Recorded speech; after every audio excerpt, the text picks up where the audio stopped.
started making music, you mentioned that you played hockey. You played in college, correct? I played 2 years in Duluth, Minnesota. It was a Okay. small Division III school. It was College of St. Scholastica. So I spent 2 years there. It was so cold. Yeah, um, Minnesota's freezing. and then I transferred to ASU Okay. for my third year of college. But spent 2 years up there and played hockey collegiately up there. I actually spent like 20 years playing hockey, so it's been quite the journey. Wow. How old are you now? 25. Okay, cool. You're a little slightly older than I am. Did you have any dreams of like NHL or like was that ever like a goal of yours, or you just kind of just playing to see how far you could go? That was like the only goal. Like Okay. it was to the point to where like growing up, once like it got into like competitive hockey, like obviously everyone's dream is to play in the NHL. But it was like one of those things where every day it's like we got two practices, goalie session, hockey, like with the team, like workouts. Like it was the only thing I was focused on. If it was, and like obviously my dad was like, you got to go to school. So like there's a whole process for a hockey player to like decide, do they want to go to like the major junior route where like you go play pro in Canada for 4 years, or do you go like play juniors in the States for 4 years and then hopefully get like a scholarship and then go to college and then get signed after that. So there's two different ways to go about it, but it was definitely like one of those things where it's like I'm trying like the NHL, like I want to go. You know what I mean? Like Yeah. So it's interesting to like look back and see how like everything has changed. You know what I mean? Yeah, it's kind of crazy how you went from like I want to be a professional athlete to I want to be a professional musician. Kind of what started that journey. I read that you built a DJ booth in your college like frat house, right? Or the hockey house? It was the hockey house. The vibes were, it was kind of similar where like most of the hockey guys are in the same house, so it kind of had like the element of a fraternity, where it's like the camaraderie and the house parties and like everyone would hang out there. So it it was a big opportunity for me to kind of like fill a void and a gap that I saw like happening in Arizona at Mm-hmm. ASU and U of A and like obviously other bigger colleges, and I was like, this is not happening at all, like anywhere in the Duluth area. So I was like, like homecoming is coming up. Let's build a DJ booth. And the thing is, like, I had no idea what I was doing. Like, never DJ'd. Like watched videos. I found like this little DJ mixer board in the closet of the hockey house, and everyone's like, "Oh, that's just like a toy. Like, it doesn't actually work." And I was like, "No, like this actually is like a mixer. It's a Like, it thing, works." right? And the funny thing is the story, the guy that actually bought it to DJ at one of the nightclubs like 6 years prior. So this is like an old Newmark mixer, like a little Oh two man. channel, like maybe like this big, literally. So I plug it in and I'm like, it lights up. It works perfectly. So it's like, I got this. So more time was put into building the actual the DJ booth than like Mm-hmm. trying to figure out how to DJ. Um, but like Probably I did took that slightly backwards. right. But I was like, it's got to be this big thing. And I ended up, I built the DJ booth. Like, the roommates were coming in. I spent like hundreds of dollars on wood. Like, no one reimbursed me because they were like, this is a terrible idea. The booth turned out amazing. And then like, I downloaded all the songs that like the guys would play at parties. And just so it was kind of like, the vibes were the same, but it was like a show. You know what I mean? Mm-hmm. And it was homecoming, obviously, and there's probably 300 people packed into like a living room. Like it was jammed, Damn. and there were people crowd surfing. Like it was absurd, and we ended up over time it became a thing, and we actually broke the floor. Like it didn't fall Oh all the shit. way in, but like the support system and the beams actually cracked because there were so many people jumping and bouncing, and it turned into like that was the moment that I was like, okay, like I really fucking want to do this and like take this at least serious to like be a hobby. That's like Right. really dope. And that's when I like bought my first like real DDJ 1000. and just dove in and then started like playing clubs out there, which wasn't a thing. Like no one was really playing clubs, and like the DJs were all like 30 and 40, and there's a massive disconnect between like Right. the college scene and the music and everything. So it was cool to like be able to start to kind of tap into that Kind of and cross over the two. yeah, Yeah. I mean like before that I've been producing for like 7 years, but like not at a level of like high caliber. So it was like kind Right. of like building up to this and um So it was it always was an interest just of yours, and it kind of fell into place of like, I yeah, and found this it mixer and Homecoming's here, so why don't I but try this? I've always wanted to DJ. Like in sixth Okay. grade, like I played drums, and my dad got me lessons, and like it was a big thing for like him because he's like dope. Like this is he actually wants to like kind of like lean into music more. Hmm. And but at the time, I really wanted a DJ mixer. In sixth grade, I was like, oh, I want the Pioneers, like that SX or something. Yeah. Yeah. They had the red one and the gold one, and I Uh-huh. was like, oh, those are so cool. And my dad's like, no, I'm gonna get you a drum set, and it was about the same amount of money. Like it was a pretty nice drum set, but I was like, why would you spend that money if you could really just get like a DJ mixer? Um, so, but no, I mean, it was cool to like really start to learn or not learn really just like experiment on live instruments, but it's been a thing that I've wanted to do, at least try and like have a hobby since I've been little, you know what I mean? And Okay. it's been like this big anticipation and like build up over time because hockey's been so Yeah. Prevalent in such your an life. important thing. So it's Yeah. like how can you go from like being a hockey player full time to like, oh, I want to do music now? It's like not a thing. You know what I mean?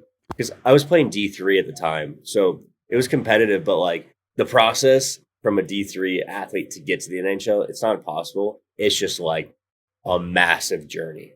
And Yeah. it's not that I didn't want to continue to play. It was like, you know what? Like I'm going to transfer to ASU, try to walk on to the D1 team, red shirt, and just see if Oh, okay. it So works out. ASU had a D1 team, whereas Yeah. the And Duluth team was, you said D3?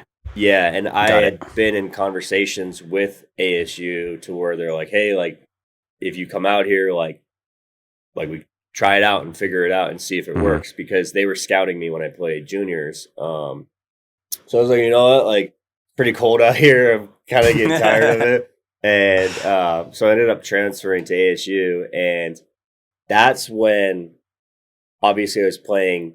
I had to play club um, at ASU because like if I'm going to sit out, they wanted me to play still. So I Right. wasn't on the D1 team or I wasn't practicing with them. So it was the summertime. So I was training to like obviously for the season.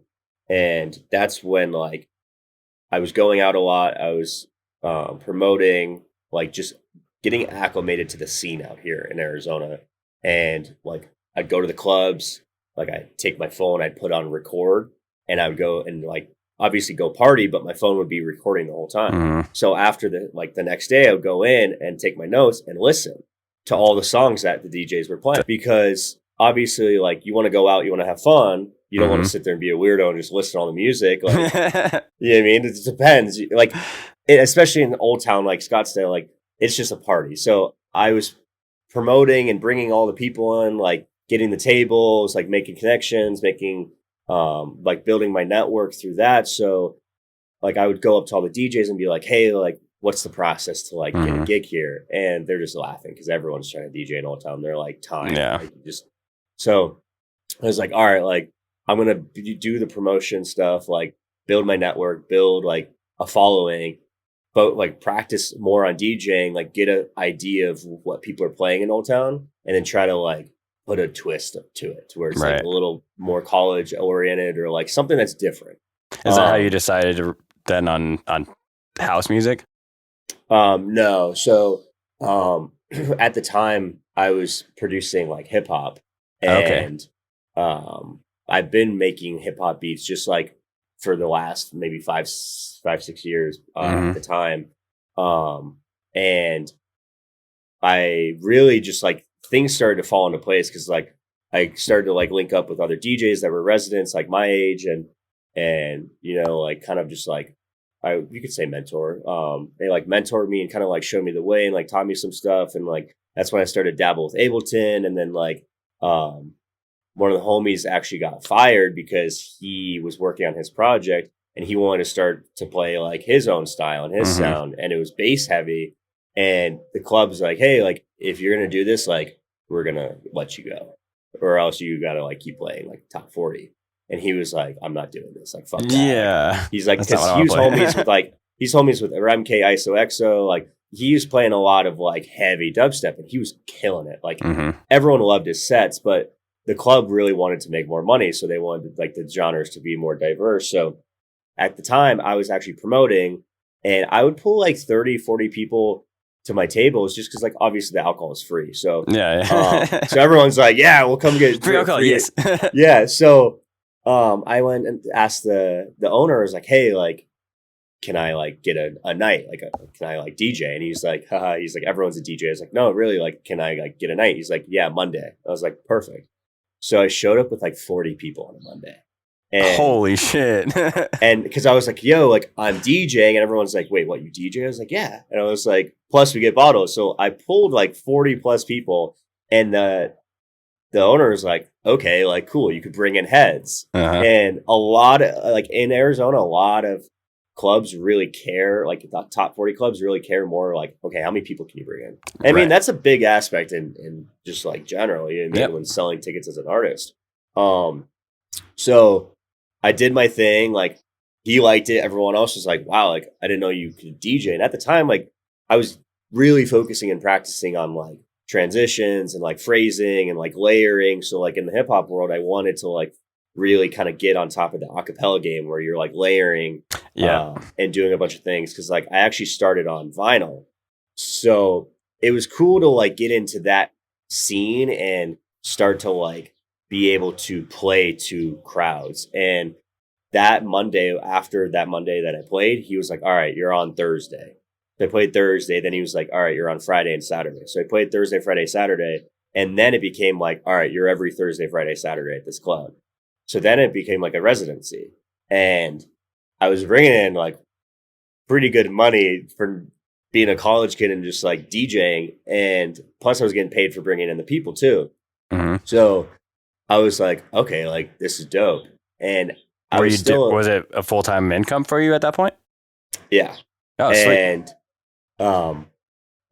my parents were like not really super stoked about it. They never are.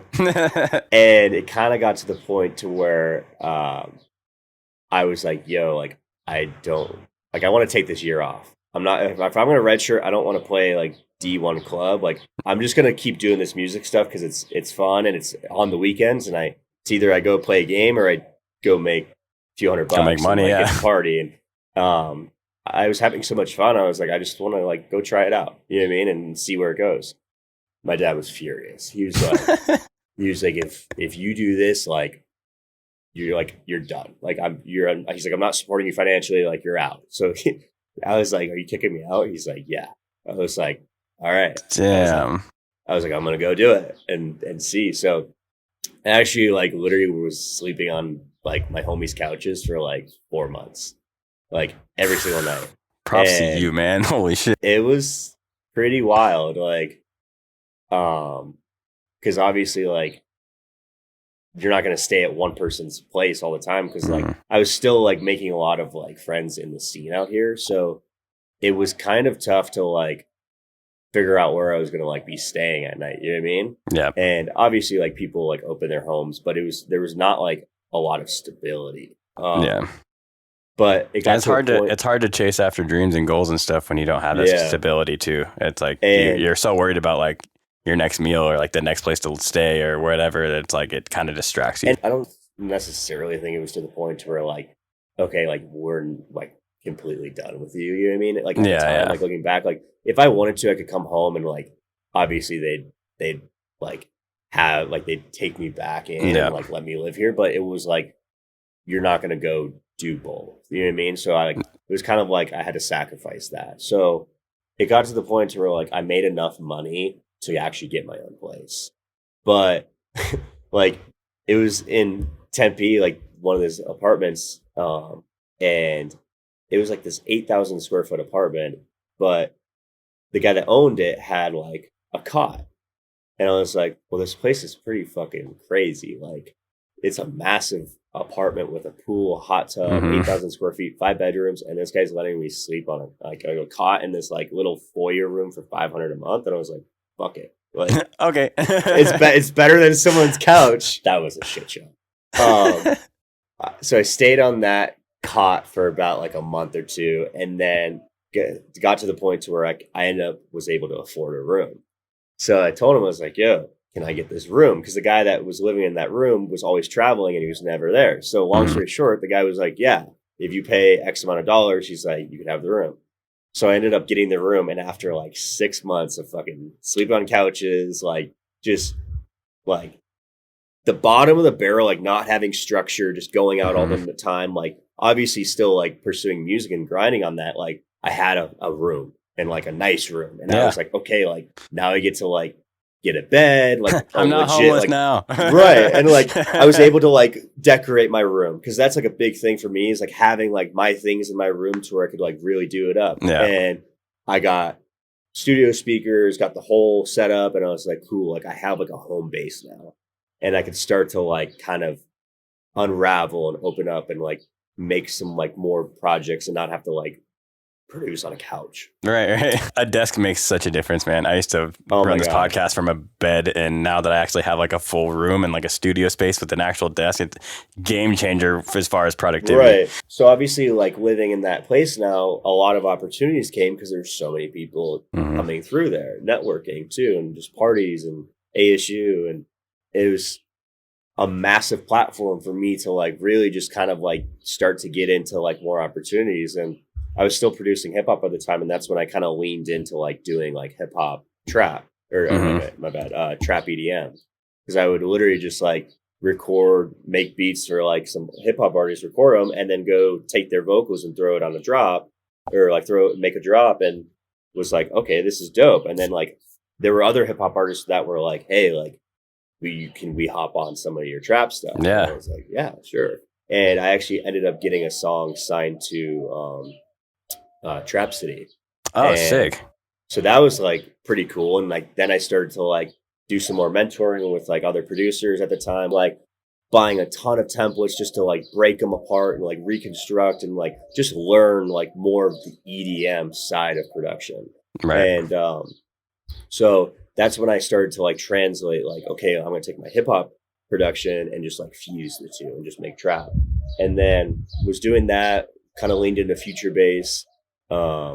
And then I was like, you know what? Like, I kind of just want to like make house, like, and it was like electro house, you know what I mean? Mm-hmm. And I was like, did you like house before that, or like, were you mainly listening to bass music? So I wasn't necessarily like, I've always been into more of like the mainstream kind of like pop EDM, big room, like Zed and house stuff like that. Yeah. Yeah. Zed, Timmy Trumpet, like, just a lot of the Euro stuff. Right. And, so I was like, you know what, like, I really want to kind of, because before I had like other aliases, but it was never like anything serious.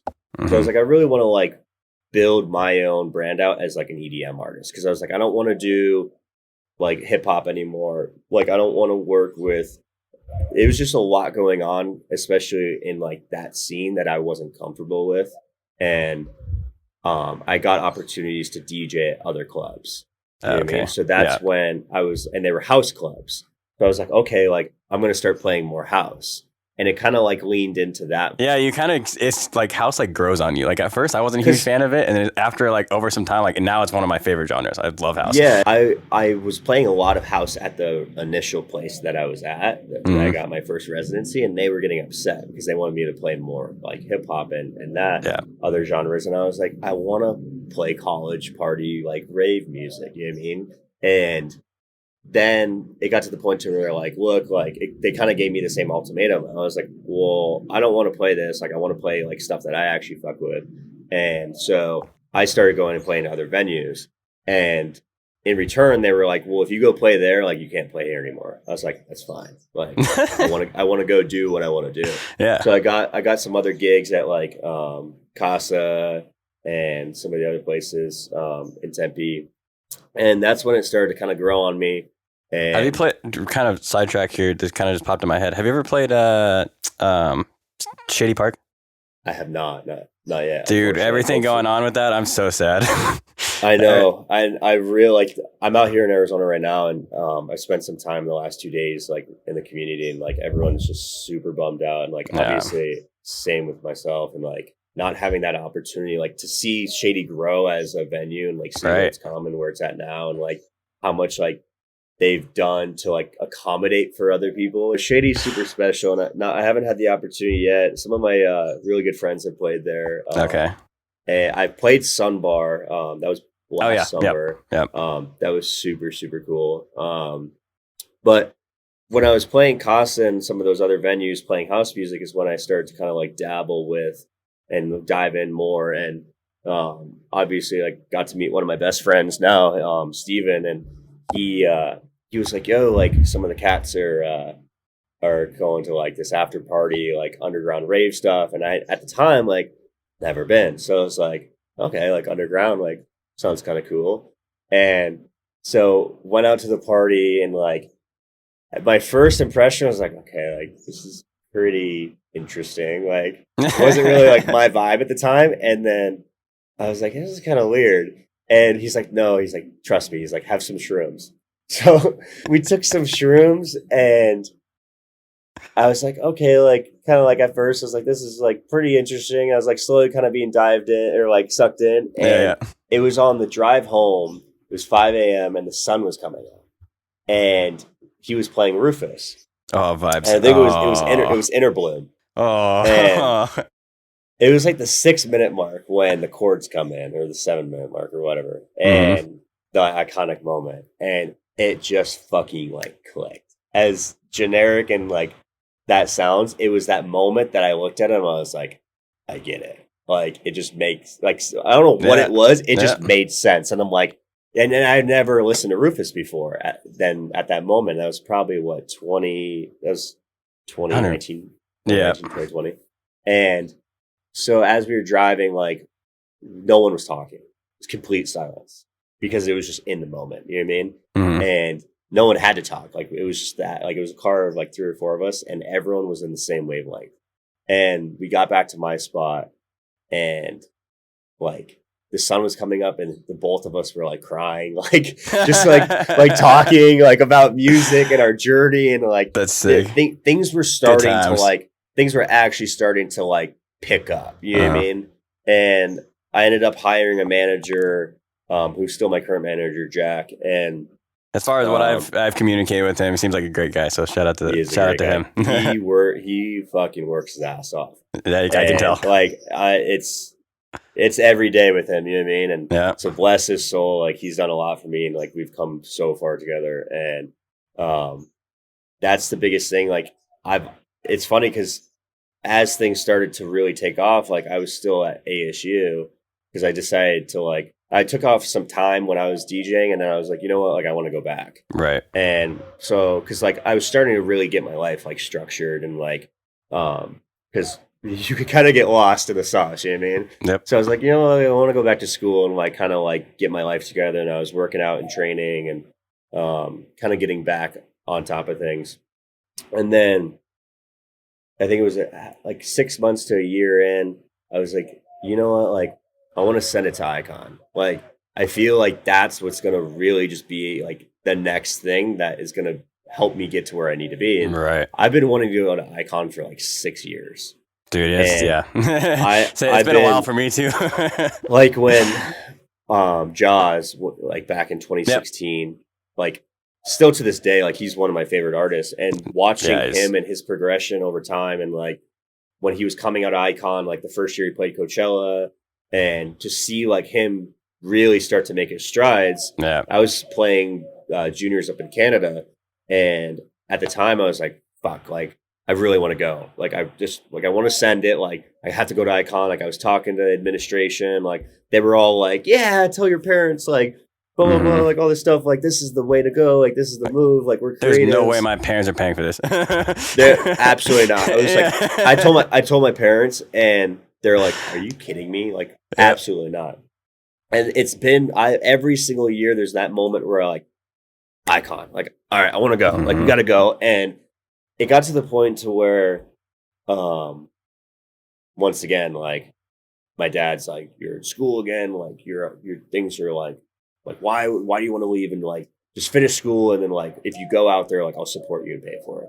I was like, I don't want to do this for another 16 months. Like, I just Yeah, I'm wanna go. wasting time. If I need to, like I'll come back and finish. Right. Like, so he wasn't supportive of it, and he was pretty upset. But my mom was, and it was to the point to where she's like, I'll support you, like, and you going, like, I'm not gonna like just completely ignore you. She's like, if you go out there, like, I support your decision, but she's like, you got to pay for it. Right. She's like, I can't afford it. And at the time, I actually had an LLC. I still have an LLC, but I had my LLC. So I was like, well, there's a small business loan. I took out a PPP and got it forgiven. So I used that PPP to go out there and pay for everything. Nice. So it's like, smart, you know man. what? Like, I'm just going to do it and send it. And then I had enough money for the school to get paid for, and then 6 months of rent. So I was like, all right, if I'm sending it out there, like I got 6 months to figure it out. And or else like I'm going to be living on people's couches again. Like, I don't wanna... And it was a big decision because like at the point where I was, like I was really comfortable here. And that's another thing that's kind of like not a problem, but like I was too comfortable. Where right. like, I had it can almost be comfortability can almost be scary at certain times. Yeah.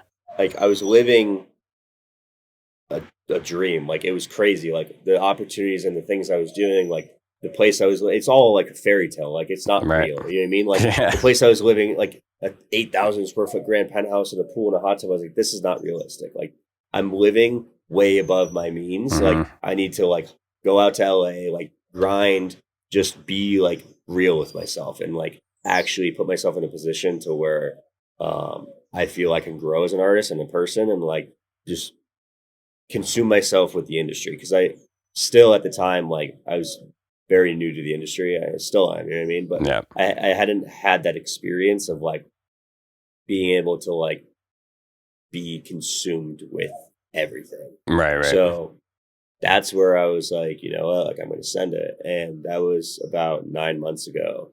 And how's it been since you've been out there? Crazy. Like, amazing. Like I look back and it's the best. Like it's completely changed my career. Like the mentors, the classes, the opportunities, like the friends I've met out there, like just going out and consuming myself with like the house scene out there is unparalleled. Like it is on a whole nother level. Like Arizona has a big bass scene and like they love bass house. Like there's a good house scene here, but like tech house is in LA. It's just a whole nother level. Like it's everything out there. Yeah. And it's crazy because like the bass scene is like there's a lot of bass fans out there, but I feel like the house scene is so hot right now that like everyone's so focused on that. I feel there is like, I mean, we're gonna still have our like dubstep like super fans and stuff like that, but I feel like the wave right now and like what's popular, especially just like looking at EDM as a whole, what's popular right now is definitely tech house, and it's been on the rise for the last couple of years. I love tech house. So it's awesome. I know a lot of people like sometimes they have different opinions on the schooling aspect of things. What made you feel like that was like the proper next step? Because some people are just like, oh, I can just learn from YouTube. What made you want to like make that decision, make that sacrifice for yourself? Because you didn't really have financial backing with your parents or anything like that. So it was you had probably a little bit more of a risk than some other people that have gone there. What was your decision factor of deciding to go to school for it? I think the biggest thing was like the structure, because obviously the alumni speaks for itself. But the one thing that I was like, okay, like I have the work ethic, like I'm willing to do what it takes. Like I spend 13 hours a day, like either working on music or just focused on that when I was living in Arizona. And I was like, so like I have the dedication, like I'm willing to do it. It's a matter of like, okay, here's a class, give me a song next week. And it's like, okay, like I could do that to myself, but like there's so much information out there, and for me, I was like, okay, like they've been doing this for at least 10 years. They Mm-hmm. have the alumni, they have something figured out. Yeah. And like there's a lot of information that's out there. And I feel like where I was like, there's a lot of holes that need to be filled. There's a lot of And misinformation too, there's a especially lot of online. there's a lot of misinformation, but there's also a lot like of unknown. Like, what am I Right. supposed to know? And Yeah. it's hard to learn that on YouTube or like these tutorials. But another thing too is like, well, what do you need to like refine? Or like what are you Yeah. good at versus what are you not good at? So that's like with the mentorships too at Icon. Like the education is amazing, but the mentorships is really where you like are able to gain the most. Cause like Right. I was lucky with my class. Like we only have 7 kids in my class, and we were the first class that came back after COVID. So typically classes have 20 kids, so we have a really small class. So we've had a lot of like one-on-one time with our instructors, and like our class is really really close. You So said you only had like 6? 7. Oh, 7. Holy shit. So Yeah. our class is really close. So like we all kind of play off of each other, especially in class, and like I it's definitely more personal in class, but like the mentorships, like I was blessed with my 4 mentors. Like I had Mike Diasio, like drum and bass, like he was amazing first quarter. I had PD Clicks from Night Bass, Oh, second nice. quarter. He taught me a bunch of crazy like um stuff with like sound design and sequencing. And then I had Paul Lasky third quarter who taught me like a ton of melodic and like Mm. super cool ambient stuff that I like that I still like to this day. Like I was kind of getting sucked into the G house, tech house, minimal like drum Yeah. grooves, but I was like, okay, like I want to add some more melodic stuff. Back to you loving Jaws too. Like he's done a phenomenal job at that. His melodies and like some of the newer stuff, like Yeah, his like he remix just of like Trampoline is a prime example of that. Crazy like good song. he put out his the 2 new songs he just put out, PPL Yeah. and what's that one? It's not Get It. It's Oh, Bring It. bring Bring it. Yeah. It. Yep. Yep. And it's so dope to like see his like PPL especially is like a perfect blend of his old bass house and Yeah. new tech house, like tech bass or bass Yeah. tech, Yeah. whatever Yeah. they Yeah. call it. But that song especially like really like grabbed me because it's kind of has like deep house vocals and a vibe with like the Yep. ambient and melodic, but it just has such like a powerful like okay, this is Jaws is like tech tech It's like house super punchy. take Yeah. on it. Yeah. Yeah. And that's where it's cool to like, okay, like people are diving into this tech house scene, but like how can you dive in without like and make kind of like your own like Make your own style to where sound. it's Yeah. and sound to where it's like, okay, he's not just chasing a genre. And that like speaks a lot as like the icon with like the one class, what's the like the mind class? It's Art of Flow. Art of Flow. Yep. Amazing class. That was Yep. actually one of my favorite classes. And where they speak on like really developing your style and like not just chasing waves, but like if you're going to like go to like what's like hot and like what's in demand is like create something that's like unique and different to where you stand out and um like try to like create that like wave, you know what I mean? Or Yeah. like try to like predict that something's coming. Like techno's gonna be fucking massive in England. It's already taking off, but it's like how can you like blend like looking in a year from now, like if you're gonna dabble with techno or dabble with like tech house or like whatever it is, it's like think on like genre bending and blending to where like or like using different tones and textures and samples that you would use in like your production for like different genres where it's Yeah. like okay that's a techno song but it sounds like him or sounds like this Right. artist. Right. And I Right. think that like Kashmir was talking about like creating a palette for your samples and your I sound. love Kashmir. Yeah, he definitely has done a phenomenal job at that. His 'Cause, sound like- design is insane. Like my buddies FOMO, like they used to do bass music Yeah. and Oh now yeah. they're doing Yeah.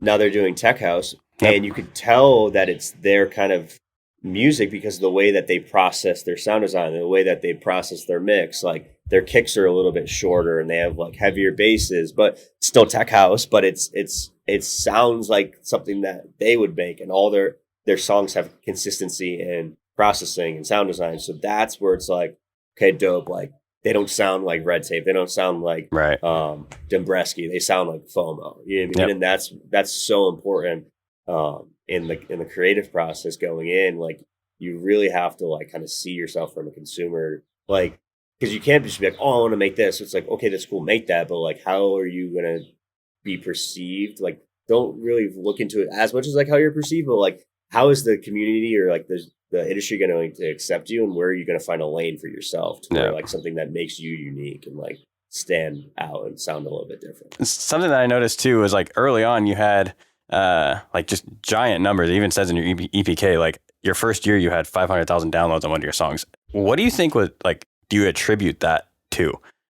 A lot of that was just like networking through different labels and like playlisting like through their networks. Got it. Because like I did some songs with UFO in South Africa, so like they had their network and different PR options. So like at the time I was obviously saving up a lot of money from like working, so I was able to like invest that money back into like running Facebook ads and like pushing like content and like really developing like that community and that network, and being able to like push to like the options and like different opportunities. So like I did spend a lot of time kind of like picking the brain of like some of these other labels and like trying to figure out like, okay, like how do you get a song to like hit certain numbers, or like how do you get it out to people rather than just like releasing it and it gets no plays? Because like everyone obviously like wants to chase the label game and get on all these different labels, and like I think that's a great move, depending on like which label it is, who's like really believes in your project and sound, and who has the proper like community. And the community is the biggest thing, because like Nightbase, massive community. Oh, you know, yeah. Space Yacht, Confession, like the Thrive is blowing up now. Yep.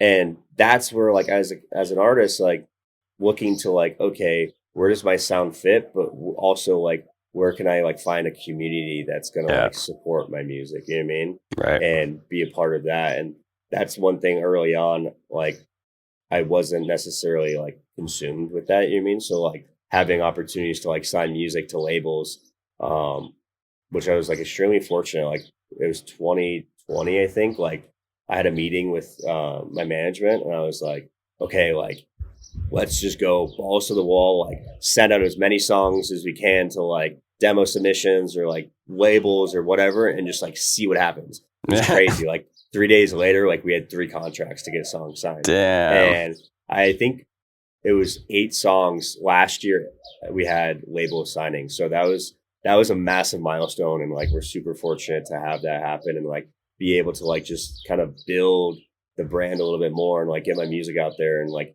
understand the scene a little bit more and like pushing music. Yeah.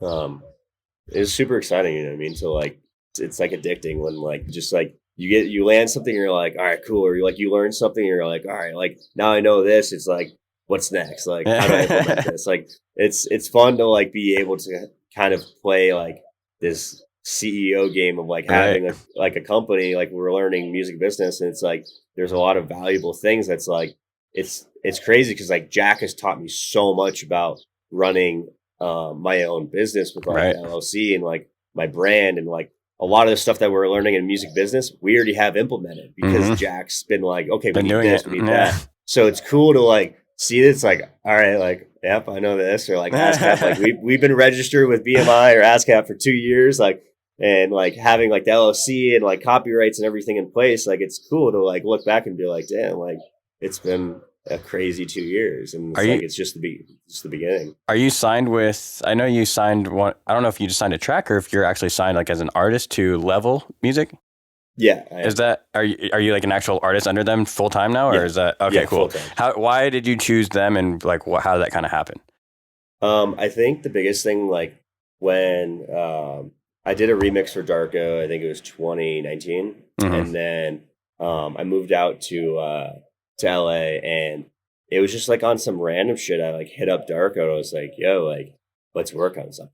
Yeah. And he was like, absolutely, like, come through the studio. And it was so easy. And he sent me a Dropbox of like 20 top lines, like 20 vocals. And I was at home, and he just starts sending like mad fucking top lines. And I'm like, holy shit, like, okay, like, and I was just like going through, and I found Mean Something. I found that vocal.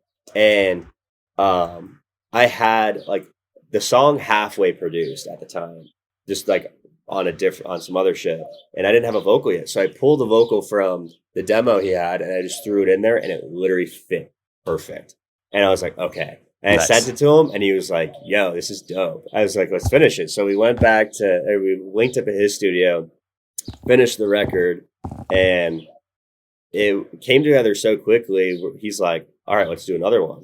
So we ended up making. Yeah, you've worked with him quite a bit now. Yeah, we made like probably 6 or 7 tracks, and we did some stuff for his project. We did some stuff for like some other big placements and like opportunities with like Atlantic that sick. I can't really like speak on, but like no, having like having like producer opportunities and like placements with like big artists, and like just the opportunity to like at least make something and like send it to them, you know what I mean? And like nothing has officially got signed through Atlantic yet, but like having that opportunity was like pretty cool. And this was still like I wasn't signed at the time, and then I had we were in the studio and I had Bass Addiction, and I showed it to DVRKO, and I was like, what do you think of this? He's like, this is dope. Like, we'll sign it and like put it out there a label.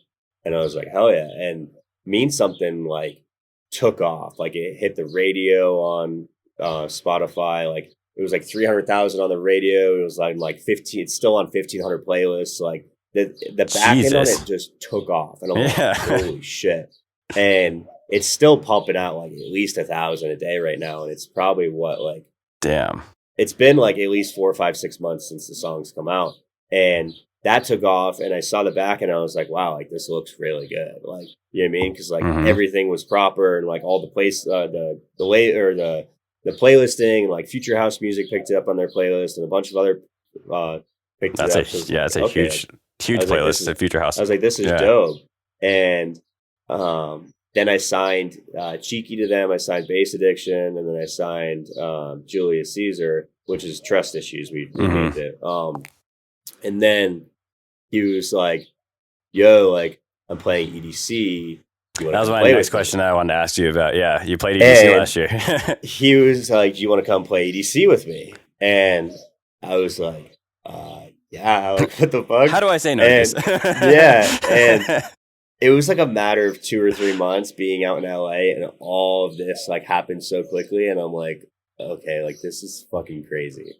And then like we played EDC, and that was amazing. It was crazy, like so much fun. And like I'm about to go to my first EDC ever in 2 weeks. Dude. I'm excited. It was my second EDC ever, and my first one I went before COVID, so it was like I obviously couldn't go because like they shut down. But when I did go the first time, like that's when I really like wasn't aware of the industry of like, house music. Like I was so new to it, so I didn't really understand like who was who as much. I knew like the big names and stuff, but I think I only went one day too because the traffic was absurd. Yeah, dude. I'm not looking forward to that. So like my mentor at the time, who had like gotten me the tickets and hooked me up for all that, he actually passed away during COVID, and so having that next EDC be like an opportunity for me to play, like him being from Vegas and having all his connections in Vegas, like it just meant so much. You know what I mean? I was like, this is so dope. Like I get the opportunity to like play, and like he like helps me out to get to where I'm at. You know what I mean? And like it was a super special moment. And that's dope. After that, we got back to LA, and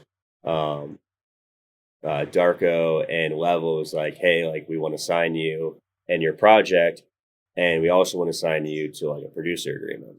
So like it is the best of both worlds. So like obviously I produce like opportunities that they find, or like sync opportunities, or like for other artists, and they also support my own project. So it's pretty dope and pretty special. That's awesome. What was one of your favorite parts about playing EDC, since we're on the topic? I think being able to play my own music and have people actually genuinely like go off. Like most of the people there, it was the Parliament Art Car, so it was a smaller, like more intimate stage. But having people like not know that it's my song and like support it and dance to it and have like shared that first moment with like my mom and my sister, and then like the fans, and connect with them, and just like You know what I mean? It was something that like the whole weekend was crazy. And then like we flew in on a helicopter and that was like That's next sick. That's a level. dream of mine. And like I'm like sitting in the lobby and I like turn and like Oliver Heldens is like right Oh here. my And I'm gosh. just like and I'm like looking around and then it's like Sullivan King and like everyone and I'm like, bro, like where Everyone's are here. we? What the hell? I was like, this is so dope. And the whole weekend was just it was crazy, you know what I mean? And then That's like awesome. being at the summit and Lee Foss after party and like just everything and having the artist band was so cool because it was like a playground. You know what I mean? Yeah, Like go you everywhere. go anywhere you want. So it's Yeah. like this is wild. That's sick. And that was a big motivation too, just to like continue to grind and keep working and like just have that moment where like rather than someone inviting me on, it's like getting that getting that invite to EDC like when it happens, it's gonna be special because like it's not easy to get. You know what I mean? Right. And that's like and you look at like some of these artists that are popping off that are amazing producers have been doing it for quite a bit of time, like playing small art cars and not having like that opportunity yet to get to like circuit ground or main stage. Like it's a fucking battle, you know what I mean? Yeah. And There's only so much space. yeah, and that's like goal. Like when I play goalie in hockey, there's only one net, so it's the same world. You know what I mean? Like it's competitive, it's cutthroat. You know what I mean? Like you got to really hustle, and having that is a challenge because it's like fuck yeah, let's go. You know what I mean? Because it makes those moments of like getting those opportunities that much more special because you know it's really hard to get there, and it's things are not given to people in this industry. Like you got to earn everything, and it's all at the end of the day, it's a business. You know what I mean? So it's like you got to sell tickets, you got to have demand, people got to want to listen to your music, and it's just and like I said, like enjoying every single day and growing. Like obviously, you have those days where things get frustrating, and obviously, like it's a battle and it's a challenge, but like you got to put things into perspective, and like I've really tried to like practice gratitude because like but what do you do for like some of your mental health stuff and like gratitude and like some of the stuff that you might have learned in like Art of Flow? Like what do you do for your like I know everyone has their own stuff, you know. What do you do personally? What do you enjoy? Well, I have this is corny, but I have a screenshot of like this thing on my phone for my on my cover. It says practice gratitude and it's an ocean with water. And so every time I see my phone, I see practice gratitude. So that's one thing towards like I'm very visual. You know what I mean? I have a whiteboard. So I try to like focus on like the little things. You know what I mean? Like if it's just like being extremely organized or like trying to like put things in places and micromanage and like one of my things is like not procrastinating. Like there's a day where I'm just like, I did everything on time, like when I was supposed to do it and I didn't put it off. I didn't put anything off today. Then the next day, it's like in this industry and like, you know, running a business, it's like, you don't specifically have to do it on a specific day most of the time, unless you have a label release or something like that. But yeah. Procrastination was a big one for me. That's a big thing with school too, is like, I mean, you got to get stuff done or else you're going to fail. You know what I mean? And that's where it's like, the biggest thing really is just like with like you said with Art of Flow, like we did a lot of a lot of meditating and a lot of like just focusing on the breath and like trying to get away from like the distractions. And like I did a lot of yoga when I played hockey. My mom's a yoga instructor. Okay. So just giving yourself alone time. Like when I drive to school, I won't most times like I won't play music.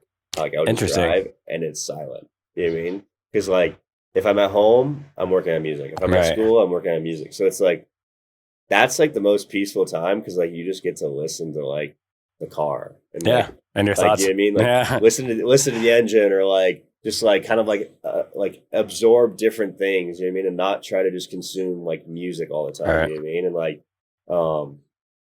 because like we're just nonstop. You know what I mean? Like we like the way like every time I hear something, I think of like frequencies and music and it's like, once you do it for a job, it's like I don't know, even just for me, like because I'm you know working in anyone really who works in the music industry, you're around it so much that like you listen to so much music on a daily basis. Sometimes you just get burnt out of listening to me. Like I just don't want to listen to anything, or I want to listen to an audiobook, or I want to listen to a podcast, or I want to, you know what I mean.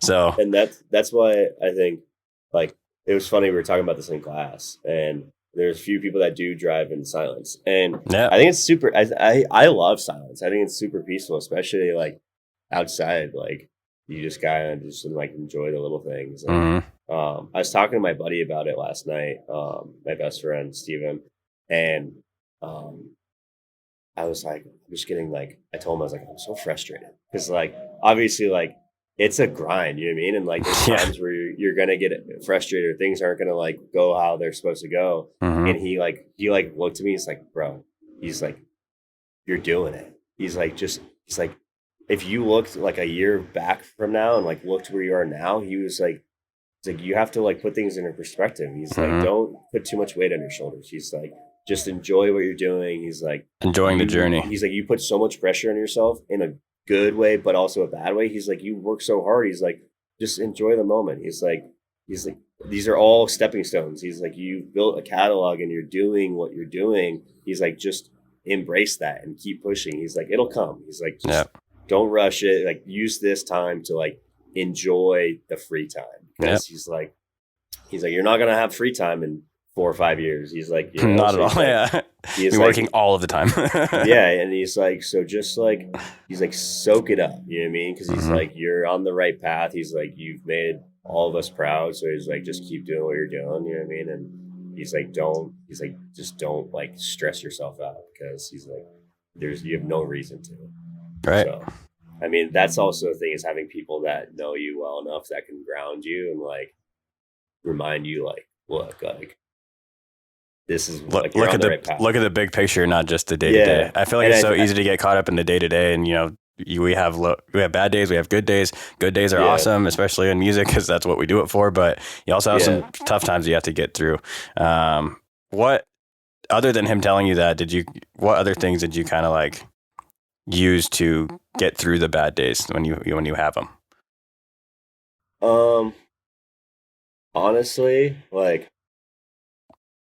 I'm a pretty positive, optimistic person. So like I won't say like I have too many days that I'm just like fuck, like fuck this, you know what I mean? I try to be pretty positive. Like 2 weeks ago, I was just so flustered, and I felt like the biggest thing for me is just like either go on a drive or just like kind of just detach and like go because like sometimes if I work on music, it calms me. But I feel like that's the biggest thing to like be honest. Like if I could dive into a project, it just like I completely like separate my mind and it just like kind of like puts me in a different perspective and like I'm able to like disconnect from everything. And I would say like honestly, believe it or not, like working on music definitely helps me like take my mind off things. Well, it's a good thing you're a music producer. Yeah. Like and that's the thing, like when I was little and like growing up, like we have a grand piano. So like there'd be times where I would just go play and it would like calm me. Or like I'd just be like it was just like I don't know, something about piano that like I was never classically like trained. I kind of just like taught myself and would watch like YouTube videos and I would like take little like stickers and put the notes and like write the little things. And so I learned in a different way, but like it was that stuff where like you're able to like focus on something different and like art or like I was a pretty artistic person growing up, like if it's ceramics or painting. So I definitely really enjoy like that side of things like creatively. What about the days when you like struggle with like being like you were saying, like being patient? Like I know for at least in my, you know, we all kind of struggle with the whole patience thing, but what do you do like when you didn't see the needle moving? What did you lean on during those times? Because like for me, it's like, well, I'd rather be doing this, even though it's not like maybe going as fast as I want it to. I'd still rather be doing this because I love the act of doing, you know, being in the music industry, or for you, like producing, you enjoy the act of producing no matter what comes from it. But what did you kind of lean on during that time of like needing to be patient before things started to kind of snowball? I feel like sometimes people don't talk enough to like keep things in. And I definitely think it's super important just to like be able to like get that off your shoulders. Like if you just like keep it in all the time, it builds up and like, and you explode eventually. Yeah. And like, and Jack and I are really close. So like I'll call Jack and like I'll talk to him about things or like I'll call like my parents and kind of like get their perspective or I'll like kind of talk to my mentor like Ryan McCaleb's my mentor right now. Mm-hmm. He went to school with Sam Jaws, like all Okay, those yeah. guys, and he's homies with like Gasly and does like a bunch of engineering for everyone, a lot of people in the industry. So he has a lot of experience. So like also just kind of like picking his brain and like having people in the industry that understand it, that have been through it, that can be Yeah. like, hey, like maybe focus on this or like try this. So um I think the biggest thing for me is really just like having people to talk to, you know what I Yeah. mean? And get different perspectives, you know what I mean? Because like sometimes you might be so like tunnel vision or like so stuck on something, and then someone has to like remind you or like be like, yo, like, look at this, you know what I mean? Yeah.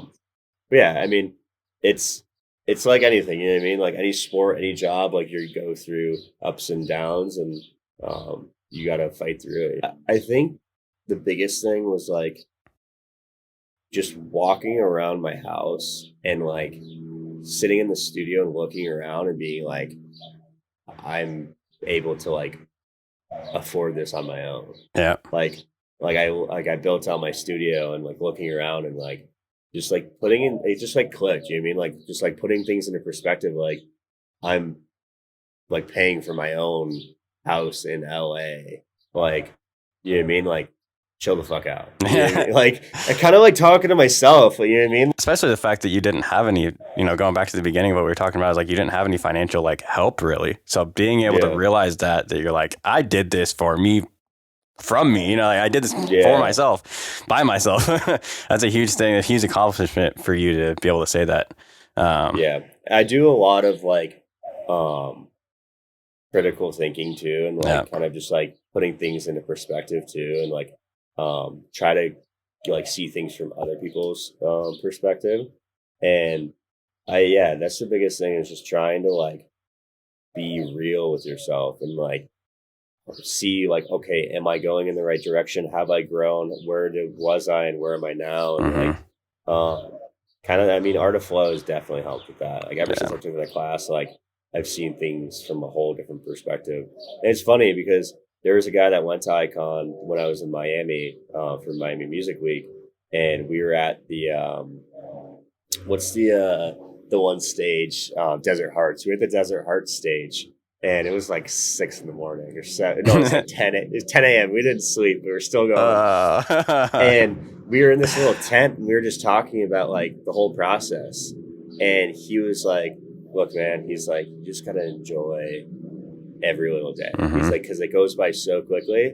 And he was like, "You're already Q4 at Icon." He's like, Yeah. he's like, he's like 6 years ago, because like we were kind of talking about like the whole journey, and he's like 6 years ago, he's like, you're living your dream. He's like, you're living what you wanted to do, and he's like, you're doing it. You know what I mean? It's like I'm doing what I wanted to do. You know what I mean? Mm-hmm. It's like if anything, it's like I've surpassed my expectations and I've surpassed my goals. So it's like you kind of have to like pat yourself and pat your people that have helped you out and like that have supported you, and like the opportunities that you've come upon. You know what I mean? And that's one thing that I think is super important, is just being honest with yourself and not pushing yourself too hard, because like we all, especially as music producers and engineers, like we nitpick and we're so hard on ourselves. Yeah. There's so many different things that we're like, we got to do this, we got to do that, we got to be better at this, and like that's one thing. It's like we're so like tunnel vision and so into it and so determined that like obviously like we're growing from it, but we Mm-hmm. gotta like be able to like step back and just be like, okay, like And understand that it takes time too.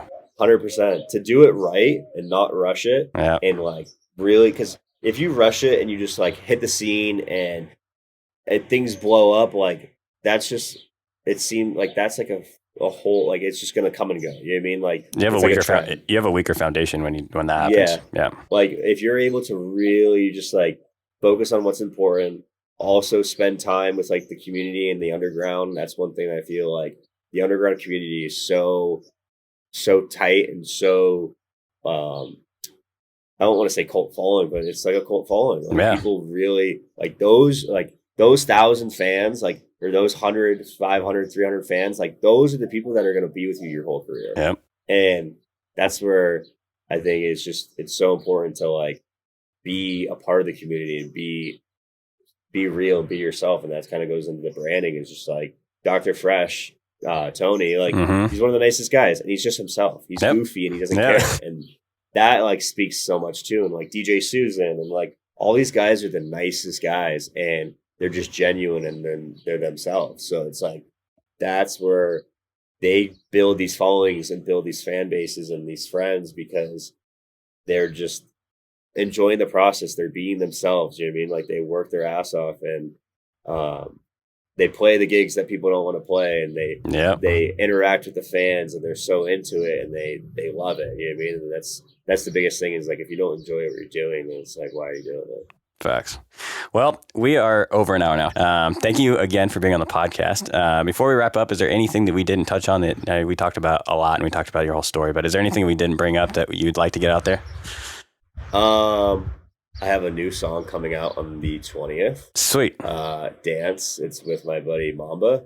We've been working on Dance for just under a year, Teague and I, and we were going back and forth, and he does a lot of like bass and future bass and dubstep, and he made the demo and sent it to me, and I'm like, oh, this is dope. So I took it and like added my stuff to it, like totally like sauced it up, like kind of restructured it, and we were going back and forth because he's like, no, it needs to be like this. And I was like, trust me. I was like, I make house. This is how it. But we found a common middle ground, and it worked out super well. And the song's got a lot of support, and awesome. We're super, super excited to put it out. So yeah, I think I definitely want to end on that. Go support it, go stream it. Yeah, where can the listeners find you and get in touch with you? Instagram, I'm pretty active on Instagram. And I release monthly on SoundCloud. Awesome. And so, I mean, I'm on all platforms, Twitter. So wherever you guys want to hit me up. Excellent. Final question. I ask this to everyone at the end of every interview. One piece of advice that you could tell yourself when you went through the transition of being a college hockey player to a musician, what would that be and why? Just follow your heart, honestly. Yeah. You know what I mean? Like, it was something that... Another crazy transition.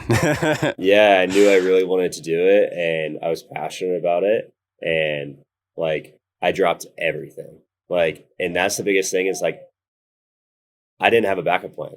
Mm-hmm. You know what I mean? And I think mentally, like, Arnold Schwarzenegger has said it too. He's like, there is no plan B. Like, your plan A, and that's it. And I'll figure it out. If it doesn't work, I'll